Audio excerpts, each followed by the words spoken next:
As dusk fell on June 24, 1953, an F-94C Starfighter took off from Otis Air Force Base near Cape Cod, Massachusetts, to investigate a mysterious, unidentified flying object.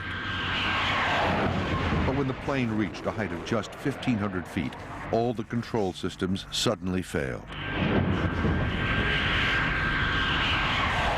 Unable to gain control of the stricken aircraft, the pilot and his radar operator were forced to bail out. By this time, the Starfighter had fallen 900 feet and was plunging towards the ground at 185 miles an hour. The pilot managed to land safely, but wondered why he had not heard the sound of his plane crashing. In fact, there had been no explosion and no impact. The plane had simply vanished. So too had the radar operator. A widespread search of the area turned up nothing except the cockpit canopy cover, which had blown off when the pilot ejected from the falling plane. Pull up to left, advise, ready for departure. Okay, it's 7 5 months later, on the evening of November 23rd, an F-89C Scorpion was dispatched from Kinross Air Base to investigate a UFO, apparently flying through restricted airspace over Lake Superior, Michigan.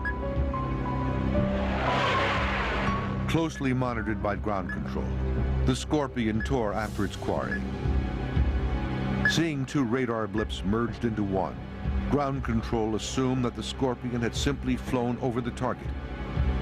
They waited for the blips to separate again. But they never did. Instead, the single blip vanished and all radio contact ceased. An extensive search of the lake and the surrounding area revealed nothing. The plane and its two-man crew had completely disappeared. Rumors began to circulate that the Scorpion, like the Starfighter months before, had encountered an unfriendly visitor from outer space, never to be seen again.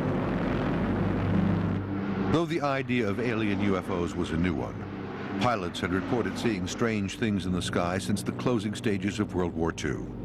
On the night of December 22, 1944, nothing could have prepared the pilot of a U.S. Air Force P-38 Lightning for what he was about to see.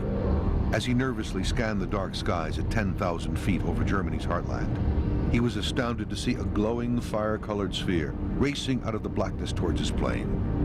When it reached the P-38, the sphere leveled off and began moving around the wingtips. No matter what he tried, the pilot could not shake it off. Then, almost as if it had grown tired of playing a game, the strange object suddenly disappeared at great speed, leaving the shaky but highly relieved pilot to return safely to base. Later, other pilots returning from missions reported seeing the same kind of phenomenon. Sometimes the spheres appeared as sinister, metallic-looking objects. Sometimes as fiercely glowing balls of fire. And sometimes as twinkling clusters of brightly colored lights. But whatever their appearance, they did nothing more than appear fleetingly before vanishing in the same eerie way in which they arrived. These mysterious objects were soon dubbed Foo Fighters, after a popular comic strip of the day featuring a character called Smokey Stover. Smokey's catchphrase was, "Where there's foo, there's fire." The first pilot known to have used the term in December 1944 was U.S. Lieutenant Donald Myers, a native of Chicago. Myers had probably seen the Smokey Stover strip in one of his hometown newspapers. He described encountering a Foo Fighter. "It chased me 20 miles down the valley of the Rhine. I turned to starboard, and the two balls of fire turned with me. We were going at 260 miles an hour, and the balls were keeping right up with us." Later, when highly secret U.S. military files from November 1944 to January 1945 were released, at least one report corroborated Myers' mysterious encounters in the skies over Germany. It described 5 or 6 red and green lights in a T shape, which followed another aircraft for several miles before vanishing.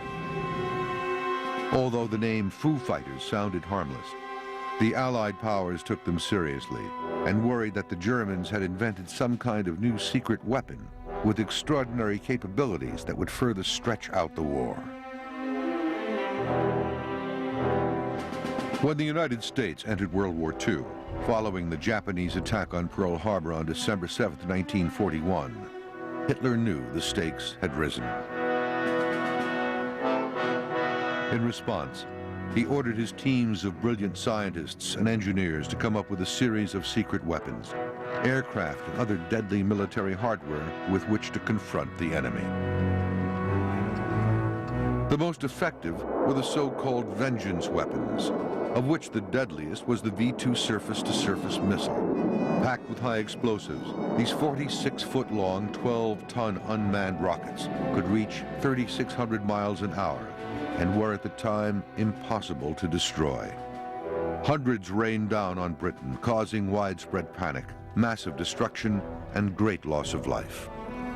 Following the devastating success of the V-2s, Hitler's aviation designers then came up with the Me-163, or Comet, a small rocket-engined interceptor plane capable of flying 600 miles an hour at 40,000 feet. As the Comet took off, it jettisoned its undercarriage, giving the stubby little plane an even faster rate of climb. Even more revolutionary was the Horton bomber. Designed as a giant flying wing, the prototypes bear an uncanny resemblance to the stealth aircraft of today.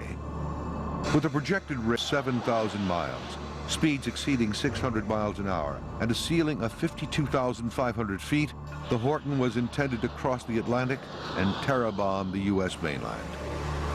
By the end of 1944, Germany was clearly losing the war.